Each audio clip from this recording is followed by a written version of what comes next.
En exagérant un brin, si je veux étouffer la contestation, il faudrait que je trouve une solution. La totale. Une attaque ciblée, par surprise, et qui tétanise l'adversaire. Pierre-Olivier Zappa. Je l'ai vu cet après-midi, il était en jean et en T-shirt. J'ai dit, Pierre-Olivier, tu peux pas animer la soirée électorale. Tu peux pas être à la soirée électorale comme ça, quand même. Là. Alors là, tu as mis ton uniforme. Je suis allé me changer, Richard. Salut à toi. Salut, comment va Paul? Paul Écoute, Larocque. l'équipe est vraiment incroyable. Elle est prête, elle est mobilisée. On a passé la fin de semaine dans le studio juste à côté du tien, ici à TVA, pour pratiquer.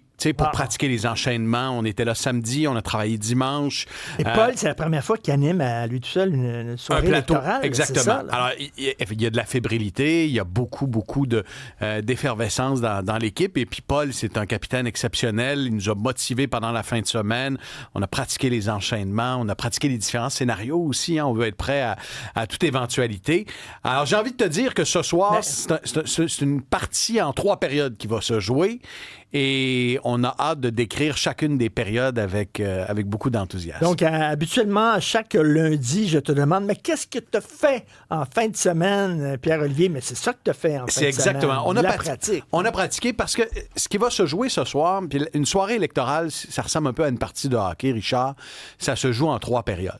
Tu sais, la première période, c'est pas celle qui compte le plus parce que les partis peuvent se reprendre, mais c'est une première période qui pourrait donner le ton à la soirée et ça va se jouer dans les maritimes.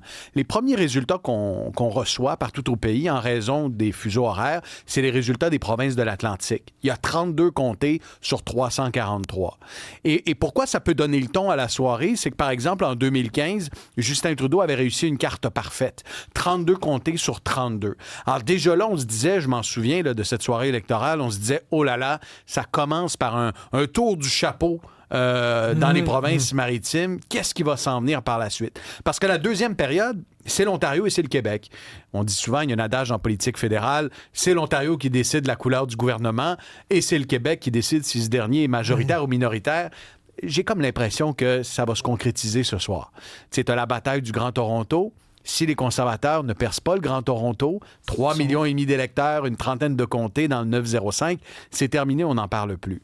Au Québec, à quel point le bleu bloquiste peut résister à l'assaut des libéraux dans le 4-5-0, des conservateurs dans la région de Québec. C'est un autre point d'interrogation dont les réponses seront déterminantes pour la soirée de ce soir. C'est bizarre, hein? Les gens de Colombie-Britannique vont voter quand les résultats vont commencer à rentrer.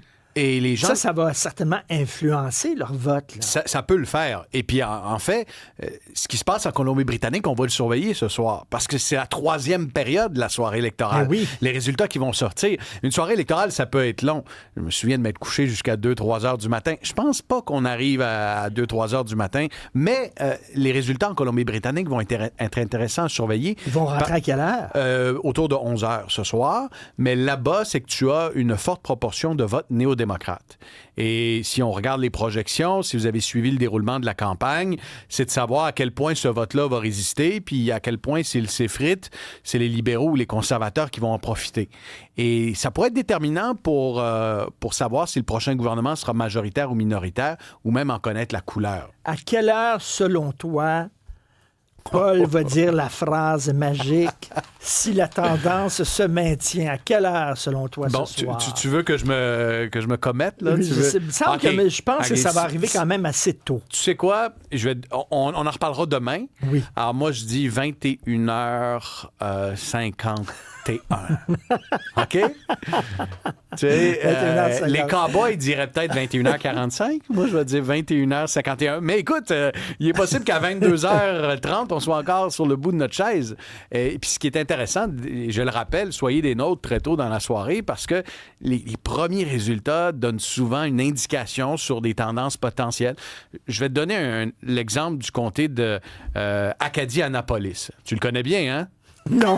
Là, tu parles d'un gars qui a étudié sa carte pendant 3 mois là, en Nouvelle-Écosse. Écoute, c'est un comté de pêcheurs.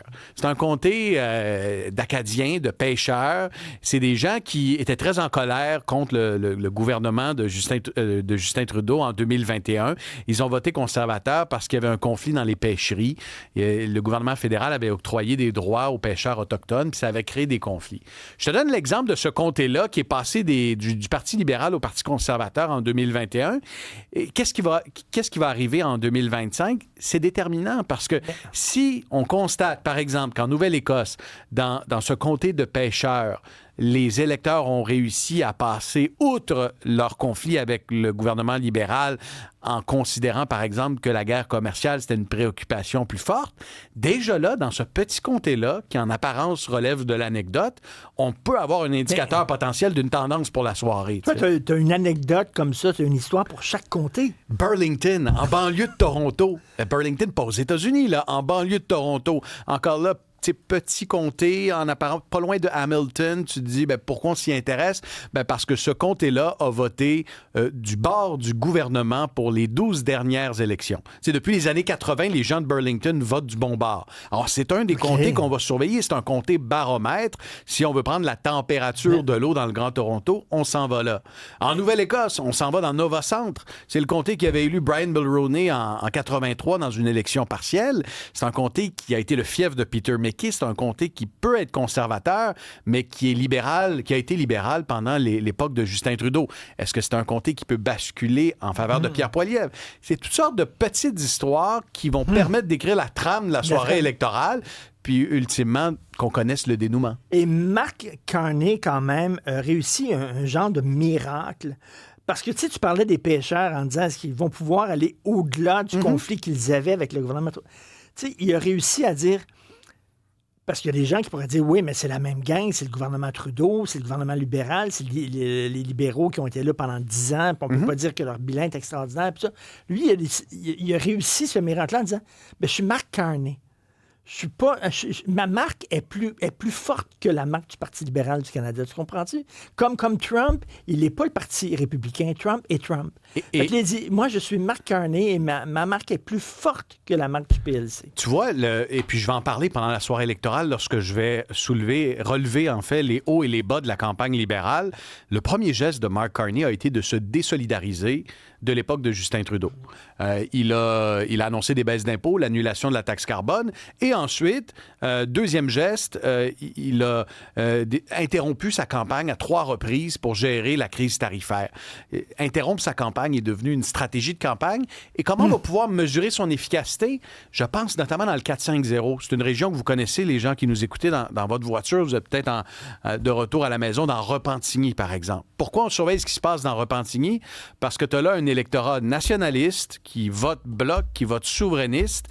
À quel point ce vote-là va s'effriter et à quel point les libéraux vont réussir à en profiter. Tu sais, il y a Terrebonne, Mirabel, Saint-Jean, donc du vote très nationaliste, très bleu-bloquiste. À quel point ce vote-là va résister ce soir, c'est une des questions qu'on va vraiment surveiller de très, très près. Écoute, les Martineaux du Rocher vont te regarder en mangeant de la pizza italienne ce soir.